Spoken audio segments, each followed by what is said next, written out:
രാവിലത്തെ ബ്രേക്ക്ഫാസ്റ്റ് കുറച്ച് ഹെൽത്തി ആവുന്നതാണ് നല്ലത്. അപ്പൊ അതിന് പറ്റിയൊരു ഐറ്റം ഉണ്ട്. നമ്മൾ കുറച്ച് റാഗി, തേങ്ങ, പിന്നെ കയ്യിലുള്ള നട്ട്സ്, കരിപ്പെട്ടി. റാഗി എടുത്തിട്ട് ഒന്ന് നല്ലപോലെ ഒന്ന് റോസ്റ്റ് ചെയ്യണം. അതിലോട്ട് കുറച്ച് തേങ്ങയും കൂടി ഇട്ട് അതും കൂടി ഇട്ട് വേണമെങ്കിൽ റോസ്റ്റ് ചെയ്യാം, ഇല്ലെങ്കിൽ വേണ്ട, അത് നിങ്ങളുടെ ഇഷ്ടം. ഞാനിപ്പോ അതിന്റെ കൂട്ടത്തിൽ ഇട്ടൊന്ന് റോസ്റ്റ് ചെയ്ത്, അപ്പൊ ആ റോസ്റ്റ് ചെയ്ത് വരുമ്പോ ഒരു സ്മെല്ലൊക്കെ വരുമല്ലോ. അത് നമുക്ക് ഇഷ്ടമാണെങ്കിൽ അങ്ങനെ ചെയ്യാം, ഇല്ലെങ്കിൽ വെറുതെ റാഗിയുടെ കൂടെ ഇട്ട് ഒന്ന് കുഴച്ചെടുത്താലും മതി. ഇപ്പൊ ഞാൻ റോസ്റ്റ് ചെയ്ത റാഗിയും ആ തേങ്ങയും കൂടെ വേറൊരു പാത്രത്തിലോട്ട് മാറ്റി വെച്ചു. എന്നിട്ട് നമ്മുടെ കയ്യിൽ എടുത്ത നട്ട്സ്, അതായത് ഇപ്പൊ നിങ്ങളുടെ കയ്യിൽ സീഡ്സ് അങ്ങനെ എന്തെങ്കിലും ഉണ്ടെങ്കിൽ അത് ആഡ് ചെയ്യാം. ഇപ്പൊ ഞാൻ എടുത്തിട്ടുള്ളത് ആൽമണ്ടും കാഷ്യൂനട്ടും മാത്രമാണ്. ഇതിന്റെ കൂട്ടത്തില് കപ്പലണ്ടി, അതായത് ഈ കടലെന്ന് പറയുന്ന സാധനം, അത് വേണമെങ്കിൽ ആഡ് ചെയ്യാം.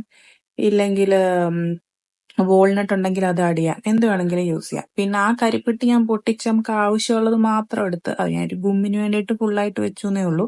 നമുക്ക് അത്രയും കൂടി എടുത്താൽ മധുരം കൂടി പോകും. അതുകൊണ്ട് ഞാൻ ആവശ്യത്തിന് എടുത്ത് ഒന്ന് ഉരുക്കി അരിച്ചെടുക്കുന്നുണ്ട്. കരിപ്പെട്ടിയാണേ, ശർക്കരയല്ല, കരിപ്പെട്ടിയാണ്. ഇനി ആ റോസ്റ്റ് ചെയ്ത് വെച്ച നമ്മുടെ നട്ട്സ് എല്ലാം കൂടെ ഒന്ന് മിക്സിയിലിട്ട് ഒന്ന് അടിച്ചെടുക്കുക എന്ന് പറഞ്ഞാൽ ഒറ്റയടിക്ക് കറക്കി എടുക്കരുത്. ജസ്റ്റ് ഒന്ന് ഓൺ ചെയ്ത് ഓഫ് ചെയ്ത് അങ്ങനെ തന്നെ എടുക്കണം, അല്ലെങ്കിൽ കുഴഞ്ഞു പോകും. അത് കഴിഞ്ഞിട്ട് നമ്മുടെ ഈ മിക്സ് എല്ലാം കൂടെ ഒന്നിച്ചിട്ട് ആ നമ്മുടെ ഉരുക്കിയെടുത്ത ശർക്കര, അതായത് കരിപ്പെട്ടിയും കൂടി ഇട്ട് ഒഴിച്ചിട്ട് കുറച്ച് നെയ്യും കൂടി ഇട്ട്, ആദ്യം ഞാൻ സ്പൂൺ വെച്ചിട്ട്, ചൂടായതുകൊണ്ട് കുറച്ച് സ്പൂൺ വെച്ചിട്ട് മിക്സ് ചെയ്തിട്ട് അത് കഴിഞ്ഞിട്ടാണ് കൈയും കൊണ്ട് ചെയ്യുന്നത്. എന്നിട്ട് അത് നല്ലപോലെ നമ്മുടെ ഈ അരിമാവ് കുഴയ്ക്കുന്ന പോലെ തന്നെ ഒന്ന് കുഴച്ചെടുത്ത് നമ്മുടെ കൊഴുക്കട്ടയ്ക്ക് വേണ്ട സൈസിൽ ഒന്ന് ഉരുട്ടിയെടുക്കുന്നുണ്ട്.